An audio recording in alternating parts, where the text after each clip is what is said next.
Greetings and welcome back to room 303 in our Talks with Walt, as we are calling our conversations with Walt Whitman's deathbed edition of Leaves of Grass. We turn now in the very end, we're to the last two poems of the Children of Adam section, to a poem called Facing West from California's Shores. Now, this is a very interesting poem. Its history is fascinating. The original title was actually Hindustan from the Western Sea. So a poem that we're going to have a little bit of background information that we've got to talk about. Some have argued that this may be the very best poem of all of the poems of Children of Adam. It's certainly an unusual poem. We're not going to hear about any sex or any kind of issues of love or the human body or any of those kinds of things, which will make this a fascinating poem. Now later in our study, we're going to look at the poem called Passage to India, and we'll be fascinated with that poem. When we do that poem, we will come back to, in fact, this poem. Now our assumptions are that you've been following our stuff at learnstrong.net, starting with the inscriptions lectures and working all the way through to Sweet Pipes that we just finished in the Children of Adam section. Now the background information here will be important for us. Norton's will inform us that we are, in this poem, we are looking at number 10 of the original 1860 Children of Adam collection.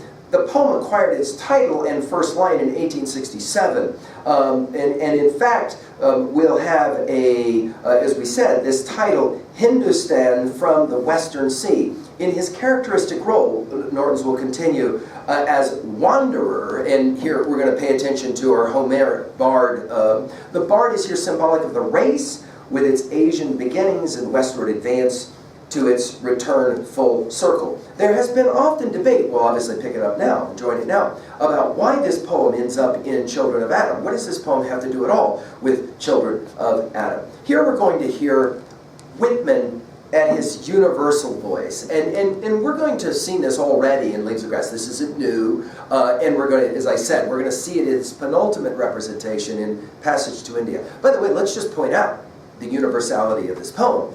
We would be facing east if we were on California shores, if we're going to write about America. We'll be facing west if we're on the Atlantic seaboard looking west. Right? Do you understand? So already this is kind of a fascinating text, because it's not going to be a text necessarily of America as much as it's going to be a text of the world. And that makes this a compelling text for sure.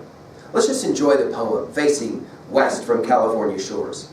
Facing west from California shores, inquiring, tireless, seeking what is yet unfound, I, a child very old, over waves towards the house of maternity, the land of migrations, look afar. Look off the shores of my western sea, the circle almost circled, for starting westward from Hindustan, from the vales of Kashmir, from Asia, from the north, from the god, the sage, and the hero, from the south, from the flowery peninsulas and the spice lands, long having wandered since, round the earth having wandered, now I face home again, very pleased and joyous.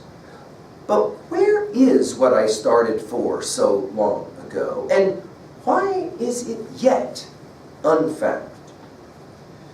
Well, we'll come now to this poem, and we'll try and ask a few important questions as we introduce ourselves to this. But the place I want us to begin with is in that second line. Notice again, we've already pointed out facing west as opposed to facing east. Go back and look at Ages and Ages, a poem that we've already discussed, and it's and the use of that facing west idea, right? It's the second line that I want to pay attention to now. Look at this. Inquiring, tireless, seeking what is yet unfound. Now, there's no question that when you read a line like that back when the poem was first published, you knew enough of your Homer's Odyssey to remember these opening lines. So let's play that game. I'm again working with the Fagel's translation. We've given full lectures at learnstrong.net over all of the books of the Odyssey with Fagel's translation in here. We'll enjoy it one more time. Sing to me of the man, Muse, the man of twists and turns, driven time and again, of course, Once he had plundered the hollow heights of Troy, many cities of many saw, and learned their minds. Many pains he suffered, heart sick on the open sea, fighting to save his life and bring his comrades back home. Now, with that in mind, look at the way in which Whitman will draw on that Homeric kind of tendency. First of all, he says that this Adamic voice of his, that's going to be universal more than singular. It's an inquiring voice, very much like the Odyssean voice of always wanting to know new things. It is a tireless voice. It's constantly rambling. It is a seeking voice, right? What is yet unfound. Do notice that this unfound will be the last word of this poem. In other words, to quote that famous Bono song and the U2 song and the Bono lines, I still haven't found what I'm looking for. It's a very Whitman-esque idea. He says, constantly searching, constantly trying to learn. If there is anything about reading Leaves of Grass, it is that we learn about Whitman. It is that he had this incredible, ubiquitous kind of desire to know. Curiosity, we might say. Okay? And then he tells us who he is. It is ironic that the title of this section is Children of Adam, and notice how he begins. I, a child, very old. Notice the paradoxes that we've seen this before in Whitman. He loves this kind of thing. A child very old, right? Over waves, again we think of Homer, towards the house of maternity, right? In other words, the origination, the land of migrations, and then that look afar. Now we're going to pick up all these lines again and when we pick up passage 2 today. And then he's always telling us to look. He's always telling us to see or look in Leaves of Grass. Look off the shores of my western sea. Now, of course, this western sea is the Pacific, and of course, this is California. The circle almost circled. Now, of course, we can think about the globe. We can think about circumnavigation of the globe. We can think about any number of ways, beginning, of course, with Euclid and the circle, of the ways in which circles are so significant in so much of the poetry that we've studied together. For starting westward from Hindustan, and this, of course, again, Hindustan from the Western Sea was the original title, right? From the vales of Kashmir. Notice the universality of this. And again, Whitman is going to use language that would have been quite foreign to a large number of readers. Of course, for people like Henry David Thoreau, who we've talked about in our lectures on Walden, he took the Bhagavad Gita with him, didn't he, to Walden. And so Whitman is playing around very much in the same tradition as Thoreau. For, he says, from Asia, from the north, from the god, notice it is capitalized here, probably as well tipping his hat towards Emerson's love of Brahma. The sage, that of course is going to be an important word in especially Eastern philosophy, and the hero. You can see here how he's listing several important elements of especially Hindu thought, right? From the south, from the flowery peninsulas and the spices, and of course here we're talking about possibly the areas of Java and Indonesia and that Southeast Asia area. This is a very inclusivist poem, isn't it, right? And I will say this more at 3A, but I've said to you before, I don't think you can read T.S. Eliot without knowing your Whitman. I think you've got to know your Whitman to read T.S. Eliot well. And I mean, think about that passage that he will have there in Dry Salvages. I sometimes wonder if that is what Krishna meant, among other things, or one way of putting the same thing, that the future is a faded song. And we've given full lectures on that as well at learnstrong.net.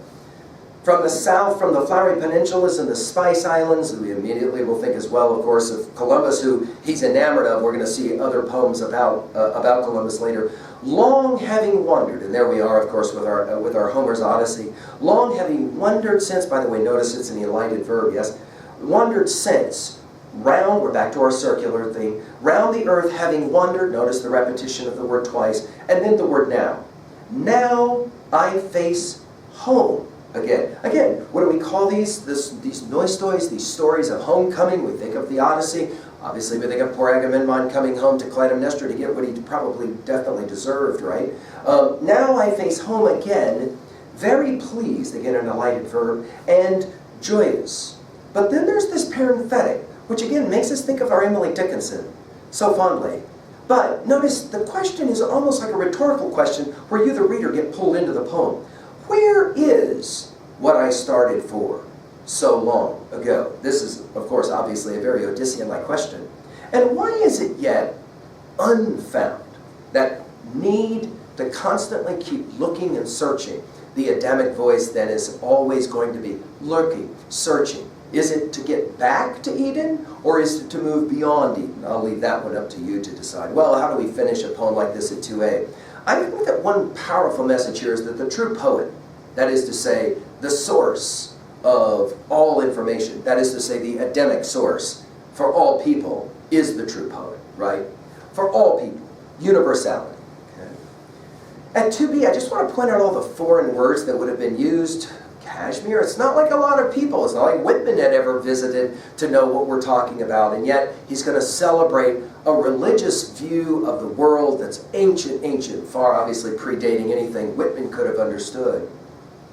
Finally, at 3A, we've mentioned so many different titles from Homer's Odyssey. I just want to mention as well this idea of the, always looking, always seeking, and the influence that Dante had on Whitman as well in the Divine Comedy. We've lectured fully on the Divine Comedy as well at learnstorm.net. I want to pick up at 3B though with this question. When was the last time that you felt like a child very old? I've had students that say it's funny that Whitman has a tendency to do this. Whitman returns me back to my childhood, but reminds me I'm also very old. I'm a child very old. And I hope that as we now turn to the final lines of Children of Adam, that you can feel a child very old. Thank you.